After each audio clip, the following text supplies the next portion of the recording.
It is raining outside, বাইরে বৃষ্টি হচ্ছে। ইট ইজ রেইনিং অর্থ বৃষ্টি হচ্ছে, আউটসাইড অর্থ বাহিরে। Take an umbrella with you, তুমি ছাতা নিয়ে যাও। টেক অর্থ নেওয়া, আমব্রেলা অর্থ ছাতা, উইথ ইউ অর্থ তোমার সাথে। Take an umbrella with you, তোমার সাথে ছাতাটা নিয়ে যাও বা তুমি ছাতা নিয়ে যাও। দ্য টিচার ইজ টিচিং, শিক্ষক পড়াচ্ছেন। দ্য স্টুডেন্টস আর লিসেনিং, ছাত্ররা শুনছে। যদি বলা হয় ছাত্ররা শিখছে, the students are learning. They are playing football, তারা ফুটবল খেলছে। The match is very exciting, খেলাটি খুব উত্তেজনাপূর্ণ।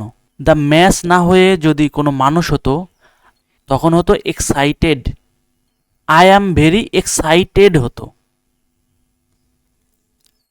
হি ইজ রিডিং এ বুক, সে একটি বই পড়ছে। ইট ইজ ভেরি ইন্টারেস্টিং, এটা খুবই আকর্ষণীয়। যদি কোনো ব্যক্তির ক্ষেত্রে হতো তাহলে I am very interested. The boy is studying, ছেলেটি পড়াশোনা করছে। এখানে স্টাডি অর্থ পড়াশোনা করা।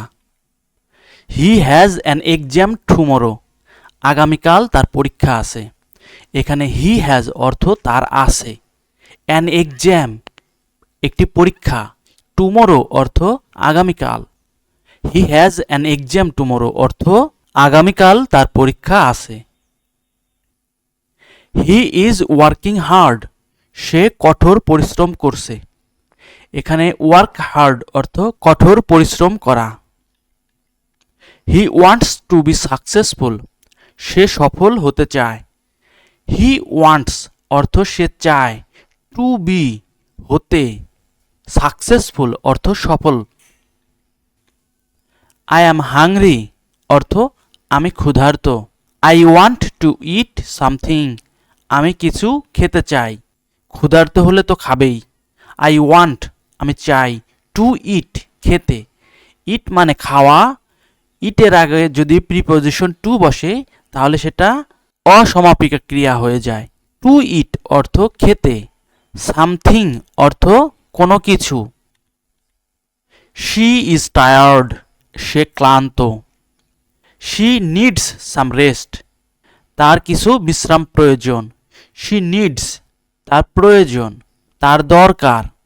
সাম রেস্ট, সাম অর্থ কিছু, রেস্ট অর্থ বিশ্রাম বা বিরতি। দ্য শপ ইজ ক্লোজড, দোকানটি বন্ধ। উই কান্ট বাই এনিথিং নাও, যেহেতু দোকান বন্ধ অতএব উই কান্ট বাই এনিথিং নাও, আমরা এখন কিছু কিনতে পারবো না। উই কান্ট আমরা পারি না, বাই অর্থ কেনা, এনিথিং কোনো কিছু, নাও অর্থ এখন। দ্য বেবি ইজ স্লিপিং, শিশুটি ঘুমাচ্ছে। স্লিপিং অর্থ ঘুমানো।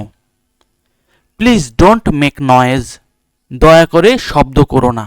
প্লিজ অর্থ দয়া করে, ডোন্ট অর্থ করো না, মেক অর্থ তৈরি করা, নয়েজ অর্থ চিৎকার চেঁচামেচি করা, হই হুল্লোড় করা, শব্দ করা। The cat is on the roof, বিড়ালটি ছাদের ওপর আছে।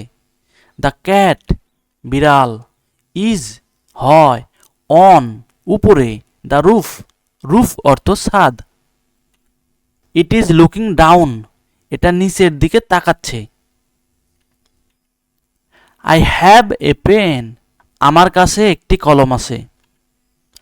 I use it to write, আমি এটি লেখার জন্য ব্যবহার করি। আই ইউজ ইট আমি ব্যবহার করি, টু রাইট লেখার জন্য। আই লাইক ইংলিশ, আমি ইংরেজি পছন্দ করি। I want to speak fluently, আমি সাবলীলভাবে কথা বলতে চাই। এখানে আই ওয়ান্ট টু স্পিক আমি কথা বলতে চাই, ফ্লুয়েন্টলি অর্থ সাবলীলভাবে, অনর্গলভাবে, সুন্দরভাবে। দ্য চাইল্ড ইজ ক্রাইং, শিশুটি কাঁদছে। He has lost his toy, সে তার খেলনাটি হারিয়েছে।